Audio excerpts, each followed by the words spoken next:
morning, welcome, greetings, salutations. This is the Library Lowdown, the video where you get the lowdown on all the cool stuff that is happening at the library, and I am super excited about some stuff that we're going to talk about.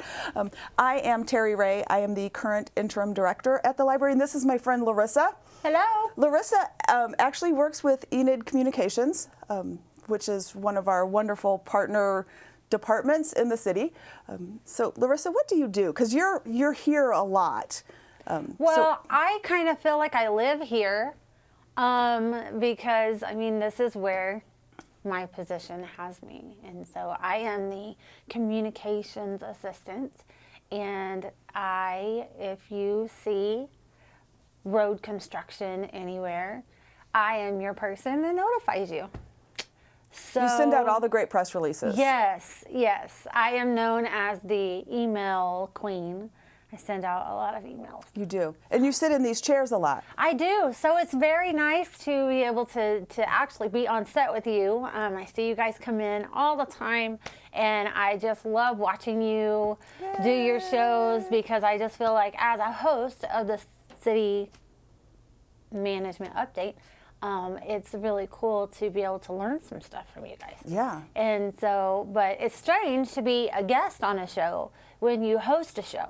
Yeah. So it's kind of like being in the driver's seat. You know, you're driving your own car and then you're in the passenger seat and it's like, oh, or you're in the back seat. Yeah. Right, like I don't know what it's like to sit in the passenger seat of my car. I never sit over there. Yeah. I drive. I know. Yeah, so it's like super weird when you sort of switch those roles up a little bit. But I'm super excited because we get to, one of the things that the library does is teach people things. I love to do that part. And I feel like you get to sit there as sort of average citizen, not library person, and you get to go, what is that? And then I get to tell you about all the cool things. So I'm super excited. We have all kinds of stuff we're getting ready for summer reading. I'm super excited about summer reading. We have I have to go shopping later today for Ooh, can I come with you?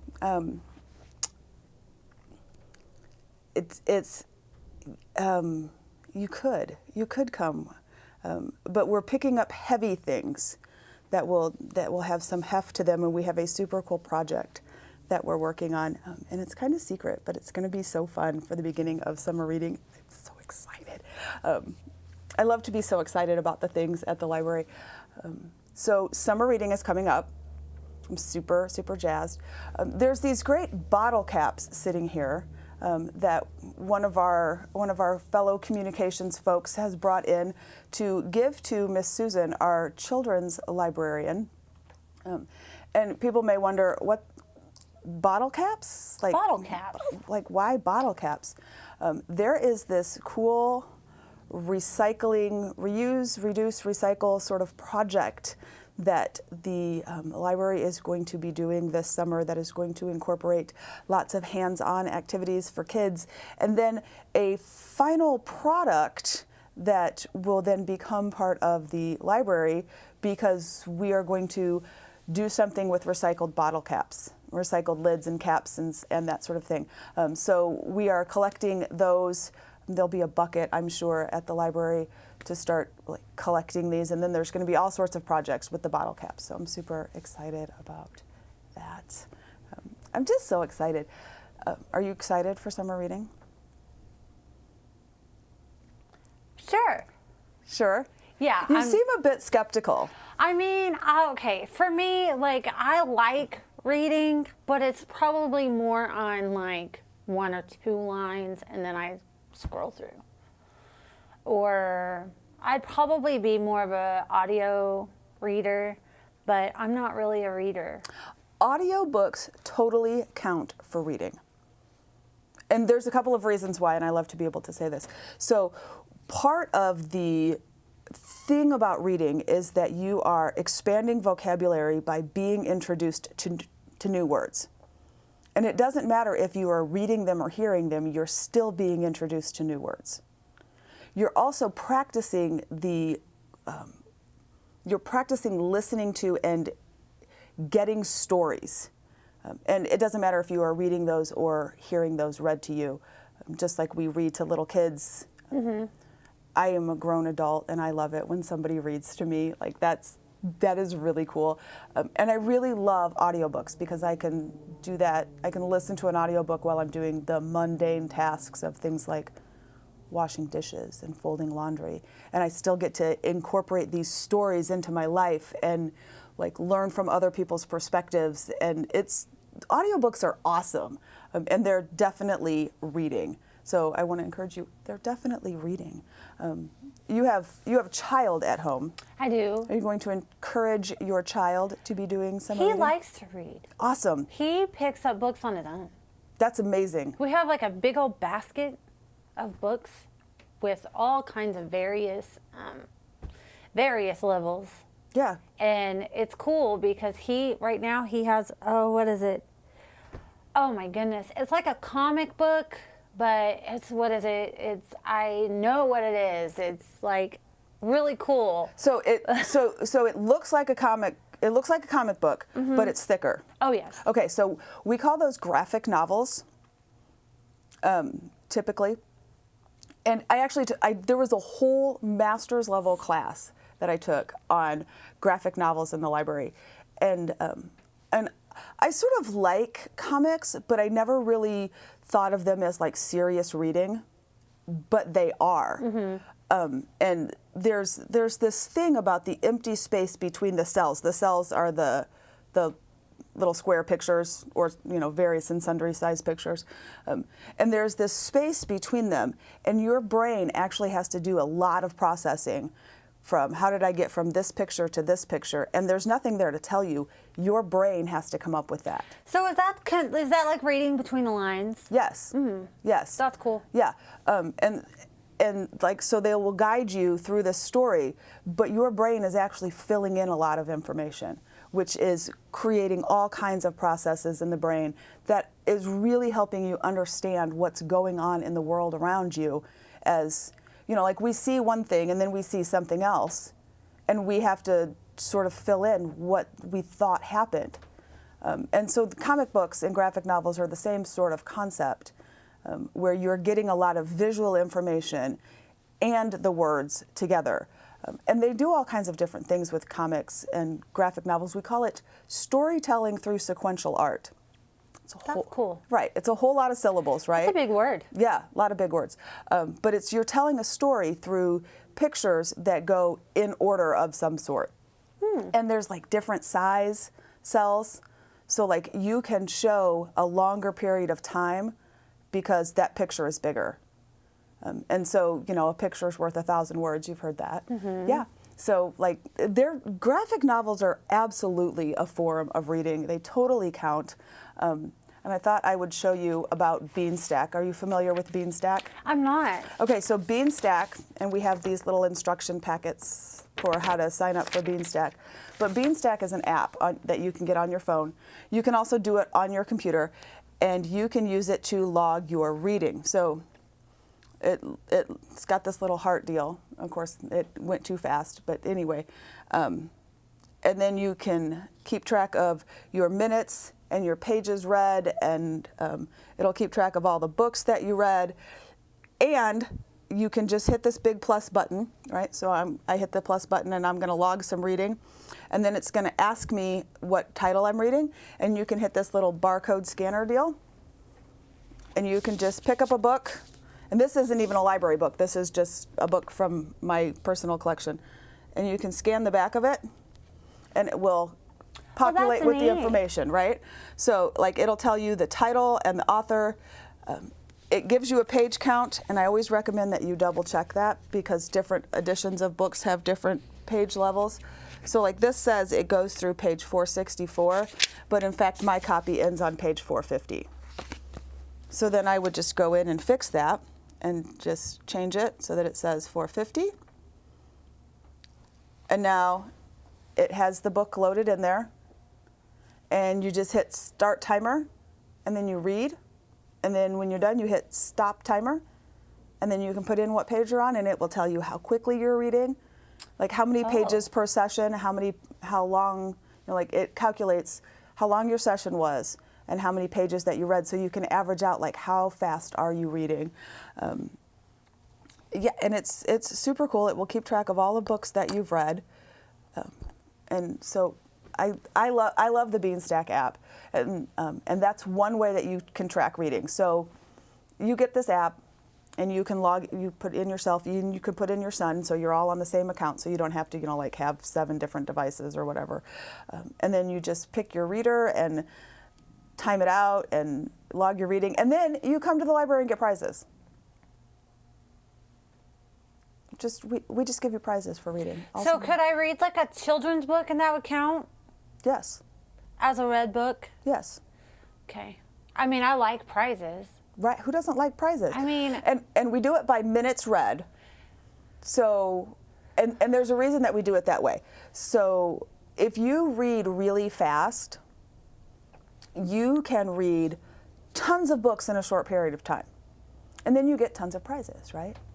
But let's say that you don't read really fast, or you're trying to learn how to read, or you're trying to like develop a habit of getting into reading, but it's not your favorite thing, and so you don't read really fast, you're not super good at it. We want to make sure that you are getting prizes based on the amount of effort that you put in. So if we do it by minutes read, like how much time you spend reading, then we're making sure that it's fair and balanced for especially people who are struggling to learn how to read. We don't want to make it so that you're not getting prizes because you didn't get through the book, when it's actually taking you more effort and more energy, and you're learning more because you're going through that process. We want to make sure you're getting the same amount of prizes.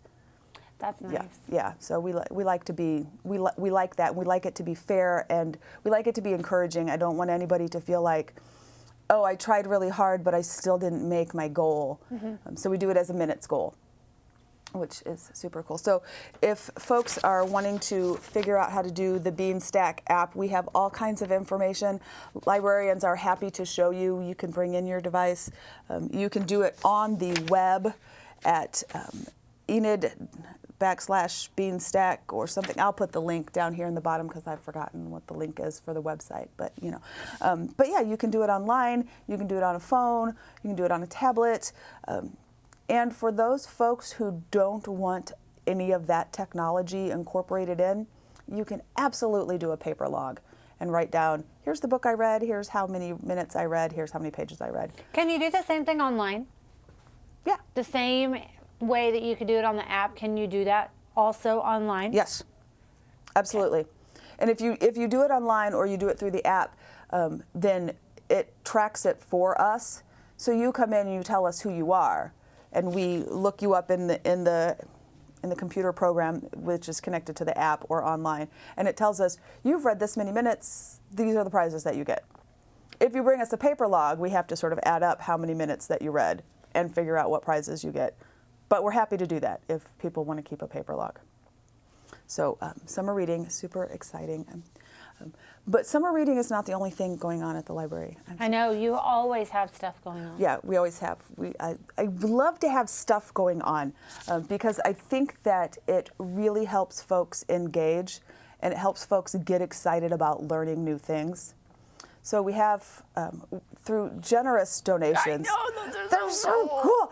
These are so cool. Can I touch it? Yes, you can touch it. Can I touch this one? Yeah. It's pink. It is. Look, it's a unicorn. It's a unicorn, guys. and it wiggles. And it wiggles. It dances. Do, do, do, do, do, do, do. I like the shark. He's so blue and pretty. Right? And this was just a perfect test run for summer reading, because summer reading is oceans of possibilities, and this is a hammerhead shark. And I love that. Right? I mean, go with a theme. I might as well match you then. Yeah. Look. So that's our little octopus. He's so cute. Look at how cute he is. He's so cute. He's slightly flawed. Cute. But he's cute. You would never know. Right. So he lost a leg in the process. And he got in a fight with a hammerhead shark. This is a great example of why it's not quite ready for public use, because we're still making sure that we know how to help folks do the things. Look at how cute he is. He's adorable, right? But he lost a leg, and one of his legs is stuck. So we're working on figuring out how it is that we make sure that that doesn't happen, or doesn't happen often. Sometimes 3D prints just fail. But that's cute too. The butterfly is amazing. And I'm just impressed with the articulated, like this is so cool to me. And it just prints like this, right? Like we didn't have to drill holes in it or anything. It just prints like this. That is so cool. And you may not know, but this might look like a real bowl, but I don't think so. It's 3D printed. It's also 3D printed. Look at that. And it's a yarn bowl. It's a yarn bowl. So like you put your yarn in there, and then look at all this cool then you can feed the yarn through that little whirly gig there, and then as you knit or crochet, your ball of yarn stays in the bowl, but you still get to pull it through. And these are various. That's what the holes are for? Well, that's what the swirly part is for. That's what the swirly part Yeah. is. I mean, I don't know anything about this stuff. You don't know this anything? Is cool. 3D printing or knitting? I mean, both. Okay, that's fine. You can learn about both of those things at the library. I mean, if that I'd love to see a 3D printer, but I don't quite know that I could hold my interest in knitting. I can try. Knitting and crocheting are great once you learn them, like once you really get the system down. Like I've seen people just crochet away and have like complete conversations, and I'm like, how are they doing that? Because I don't crochet. I can do like a shoestring. I can do one chain. And I've made like one hat, and it took me so long, and I had to concentrate so hard because it's new to me. But I've seen people, they're just like crocheting away. And there are sometimes I can do that with knitting. But I could do 3 needles, 5 needles, knit in the round, but I still have to concentrate a little bit. But yeah, so these are all knitting tools or crochet tools that were 3D printed. And this looks like wood. It does almost look like wood, doesn't it? It looks like wood, which Yeah. is crazy. I mean, I don't know if you can get that very well, but. But like you can use that to. See that? It looks like wood. It does, but you It's can not. use that to make your yarn ball. No, it's like a twine. Not a twine. A twirly. Yeah. Never mind. I don't know what I'm talking about. That's okay. And so it's super cool. And the other thing that's super cool about this is there are programs that are CAD programs, it's computer assisted design, that you can create your own stuff. And I am super, super excited about the prospect of sort of opening up our makerspace for learning computer-assisted design and having folks create their own thing and then be able to print it out. Like, how cool is that you can sort of design your own thing, like have your own thing in mind, and then you're going to use a computer to put the shapes together to make a 3D model of the thing, and then you can print it out and hold it in your hand. Isn't that cool? That's so cool. It's so cool. Yeah. It's one of the sort of upcoming technologies that folks are getting into. And when I first saw 3D printers, I was kind of excited about it, but also like, oh, that's way beyond my scope. I can learn how to do this. And that's super cool. That's cool. So cool. So I'm excited about that, and I'm excited about this other thing that's coming to the library. So much cool stuff. Are you familiar with geocaching? No, ma'am, I am not. All right. So geocaching is like a giant worldwide scavenger hunt. I like scavenger hunts. Right? So there's an app. And I think you can do it with a GPS too, but there's an app, and the app will show you where the geocaches are, but you kind of have to know how to look at a map. Like a real physical paper map? Well, you could do it as a real physical paper map. I mean, like you could get that technical, like you could get the GPS coordinates, and then you could get out your map and you could plot it on your map, and then you could go to that location. Or you could use your phone. But unlike the GPS in your car, when you ask your GPS to tell you how to get somewhere, and it's like, turn left here, turn right here. You know what I'm talking about? Mm-hmm, yes. Yeah. The geocaching app doesn't do that. The geocaching app is like, it'll show you the map, and it says, go here. and you have to figure out how to get from where you are to there to find the thing. And sometimes there's clues. Like I did one out at the Gloss Mountains, and it wasn't like the exact space wasn't pinpointed. The area was pinpointed, and then there were clues. And one of the clues was something about the exact location can change.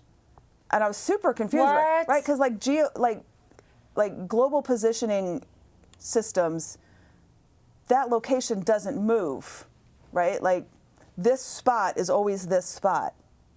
Okay. But this particular cache was hidden in a spot that did move.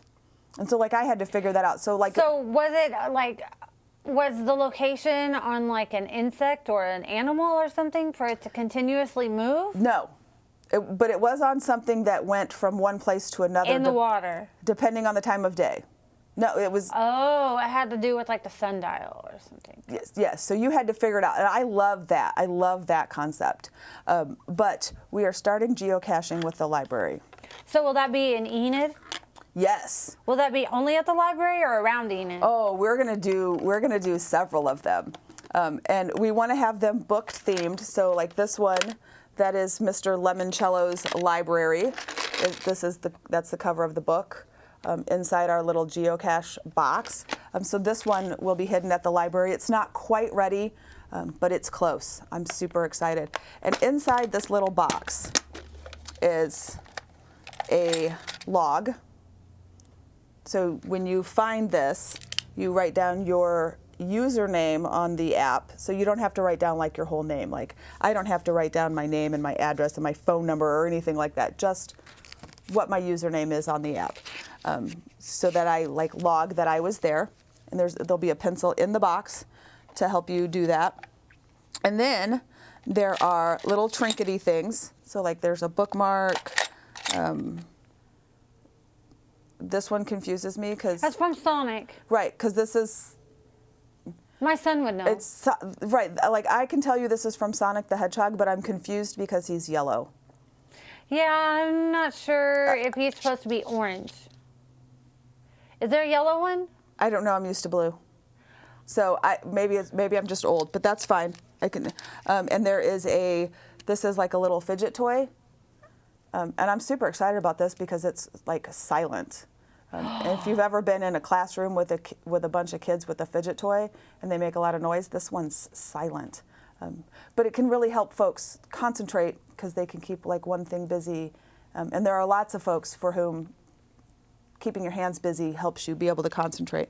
And I guess some people are really excited about finding Legos in some of the geocaches. So we got some Legos thrown in here. There's a bottle opener so you can open your Coca-Colas. This one says Subaru on it. I don't know where it came from. There's a bouncy ball. Now, are these the things that we're going to be finding, or Yes. what? So in some geocache boxes, there are trinkets for exchange, Okay. and so like it will tell you that this is a trinket exchange box, and so you have a little something with you. Like one of my young friends likes to leave marbles in them. So like you would put something in and take something out. And then we've purchased some of these. These are super cool. This one is Sam the Clam. These are geocache trackables. So it's got a little code on the back of it there. And when you pick it up from a trackable place, you pick this up and you register that you tracked it through the app, and then you drop it off somewhere else where there's a trackable. And then the next person picks it up, and then they register that they picked it up and where they picked it up. And then we get to see how far our little trackables travel. Oh. So super cool, right? And if we have a trackable place, right, so we have a geocache that has a trackable in it, and then somebody comes and takes our trackable and leaves another trackable, we get to see how far that one traveled too, like where did it come from? So I'm super excited to see this happen, especially as folks are getting ready for summer vacations, right? So like you pick up a trackable at the library and then you go on vacation with your family. I don't know, maybe you're going hiking somewhere and there'll be geocaches there. And so you register, and you do the geocaching thing, and then you take the family on a hike, and then you find geocaches because they're hidden all over the place. So there's I think there's something like 130 in Enid right now. And that's just in the Enid area. We're missing out on that? We're missing out on that. So we're gonna, I'm getting into it. I'm super excited. Yeah, that sounds fun. Yeah, and it's like a healthy thing to get out. Yes, right, because you're outside, you're walking around, you're learning how to read maps, like you're practicing how to read a map, how to find the location, sometimes how to follow the instructions to find the thing. And yeah, it's super cool, and I'm super excited. And all of ours are going to be book themed. So we are currently looking at our book collection to figure out which books could go at which locations. So like this one is Mr. Limoncello's library, and this one will be at the library.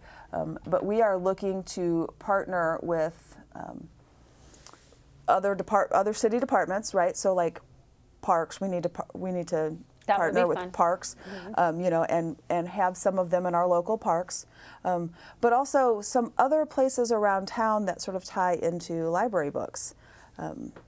Leonardo's, right? I mean, if you had a book about Da Vinci, that would definitely go with Leonardo's. That would be right? very appropriate. Right? Like one of my favorite books from growing up is it's a tiny book. I found it in my grandmother's attic kind of thing, but it's called Try Again, Sally, and it's about a little girl learning to roller skate. And I'm like, we have lots of places to roller skate around here, right? Like you could tie that in with some of the roller skate places, and just things like that, to get folks excited and doing things and out and active and learning to read maps and that kind of thing, building community together. And so I'm super excited about all of that cool stuff. I just love library stuff so much. After working and seeing and being able to just observe you and participating in the Dr. Seuss birthday, right? I have come to the conclusion that you ladies in the library have the best job. It is absolutely rewarding to see you interact with these children, that they just love you guys. Yeah, and it's not just children, and it's still one of my favorite stories. But there was a lady, and I'm guessing 80s, like 80-something years old. And she wanted to learn how to type out a letter on a computer. And she came to the library, and for the first time in her life, she was able to sit down at a computer, learn how to use the computer to type. She knew how to type. Like she was... Probably from the typewriter. She was fast. She was on it. Yeah, once I explained that keyboard is not that different from a typewriter, she was off and running. But she was 80 years old or so, and for the first time in her life was able to type out a letter and print it out. And that's super cool, like to be able to help people learn these new things and like explore and expand, and it's so cool. Yeah, so definitely a servant's heart. Yes, for sure. Yes, for sure. Yeah, it definitely takes I want to be able to help people. Speaking of that, don't you have a position available? We do. You do have a position. We actually have 2 positions available at the moment. We are hiring a part-time clerk and a full-time library specialist. That sounds fun. Yeah, it is. Yeah. It is. And I won't lie, there is work involved that sometimes people don't see. Like, it's not all fun and games all the time, but it's definitely worth it if you are interested in helping people find and develop their full potential and figure out like what kinds of things that they're interested in, and like how do you expand, especially as we talk about like aging and keeping the mind busy, right? Like you don't ever want to get stagnant. You want to be like learning things and doing things and practicing new skills, because that's how you build all these new synapses and connections in the brain. And we're doing the same things as children, right? Where we're learning new things. And so if you're into helping people figure out what makes them happy and helping people figure out what information they need and getting the information they need to do the things they want to do, the library is an awesome place. It really, really is. So yeah, like I love to help people find the information that they want. It's super cool. So yeah. I can't wait to see you in the library. I know that we're going to see you in the library. I know that you're going to come down and check stuff out and, you know, maybe get signed up for summer reading and figure out about the geocaching and maybe 3D print a thing. And I just think that is so cool.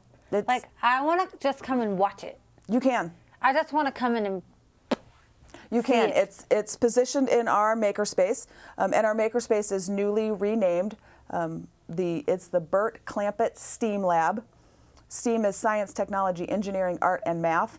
And so we are really working on building a lot of science and technology stuff in so that folks can get hands-on experience learning these things and experimenting with these things.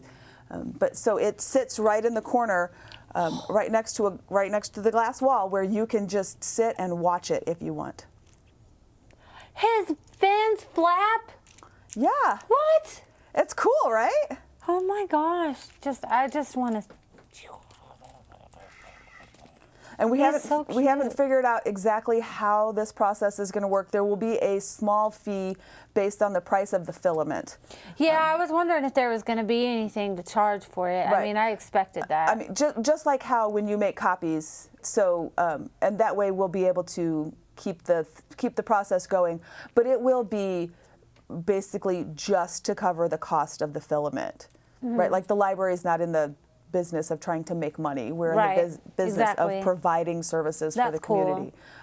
This guy's cool. I'm just going to keep him on my lap. I'm going to babysit him for a little You're going to babysit him? He's kind of cute. All right, fantastic. I mean, he's really soft. He won't bite.